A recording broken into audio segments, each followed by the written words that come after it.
Welcome to Lesson 1 to 11, Dividing with Fractions. Today we're going to talk about how to divide problems that involve fractions. Alright, so the first thing we want to look at is 4 divided by 2 the same thing as 4 divided by 1/2? A lot of times students think that these two things are one and the same. But we need to be careful because dividing by 2 and dividing by half is not the same. So we're going to model this using strips of paper. So we need to think, what does it mean when we say 4 divided by 2? Well, it means we take 4 pieces, which we have here, and we divide them into groups of 2. So here's a group of 2 in green, and here's a group of 2 in white. So in this case, 4 divided by 2 equals 2, because we split them into groups of 2.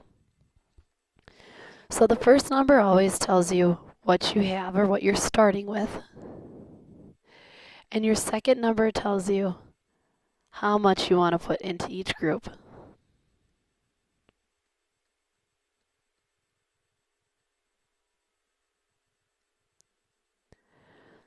Right, so in this case, we want to take 4 and put it into groups of 1/2. Well, we don't have halves here. We have 1, 2, 3, and 4. So we have to split them into halves. So now I have 1/2, 1/2, 1/2, 1/2. Because remember, you have to think of each of these pieces as one whole.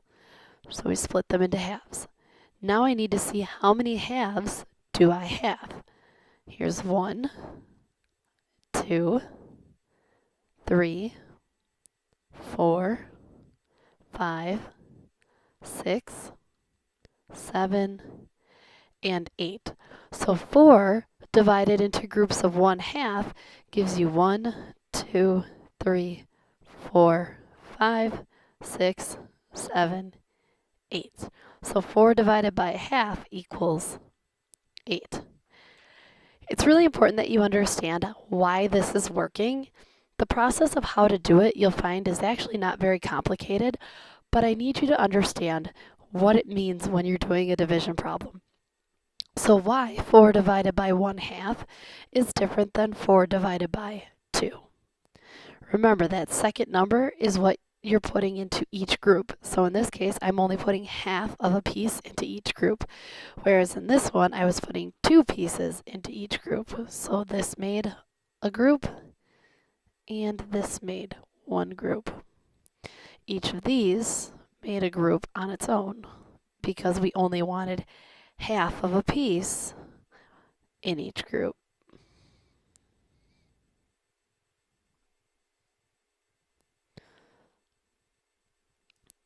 Okay, so let's try this one. 3 divided by 2/3. So now I know that I want to put 2/3 into each group. So that tells me that I have to split each of these whole pieces, 1, 2, and 3, into thirds. I look at my denominator, and that's what I split it into. So now each of these is split into thirds. So now I want 2 of those thirds in each group. So there's 2, there's 2, another 2, and another 2. Now, the most common mistake here is students will say, oh, okay, so this is 1, 2, 3, 4, and 1/3.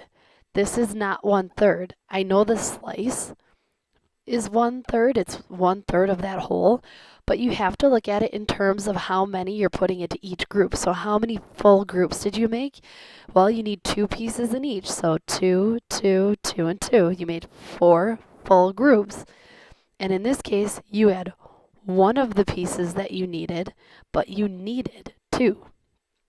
So again, with fractions, it's how many I have left over how many did I want in a group? 2. I wanted 2 of those thirds put into each group. So 3 divided by 2/3 is 4 and 1/2 because I made 4 full groups, and that one piece that I had left over was the 1 out of 2 that I needed to make a full group.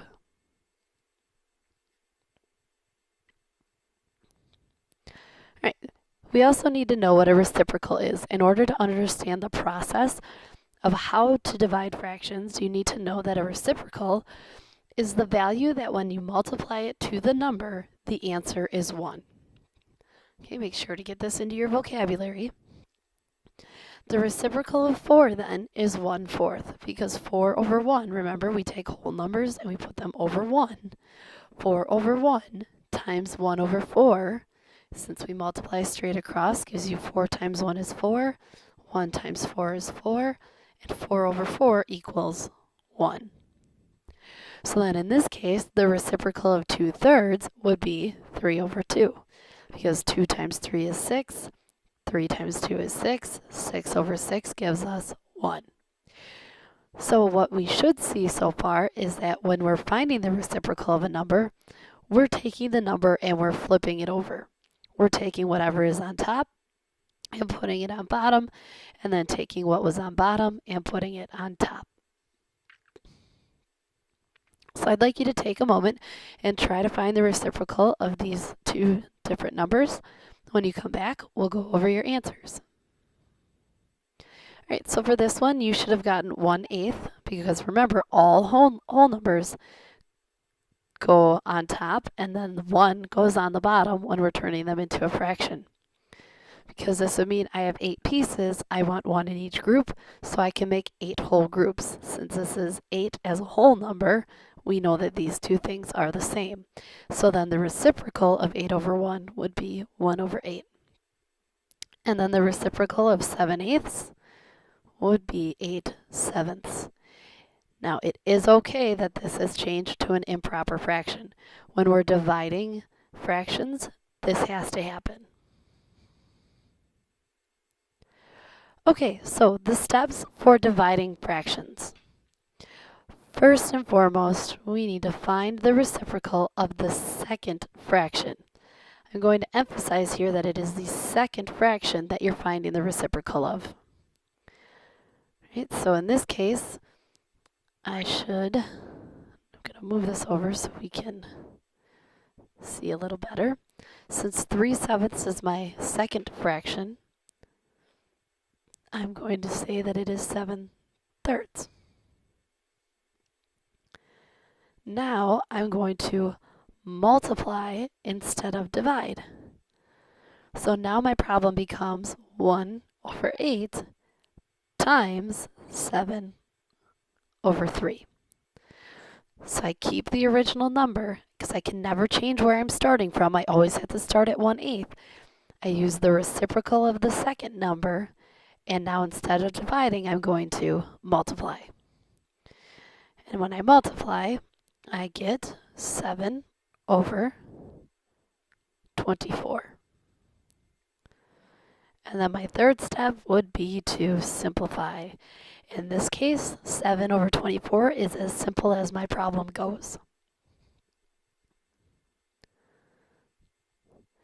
All right, so we're going to try one together, and then you'll have a couple of problems to try on your own.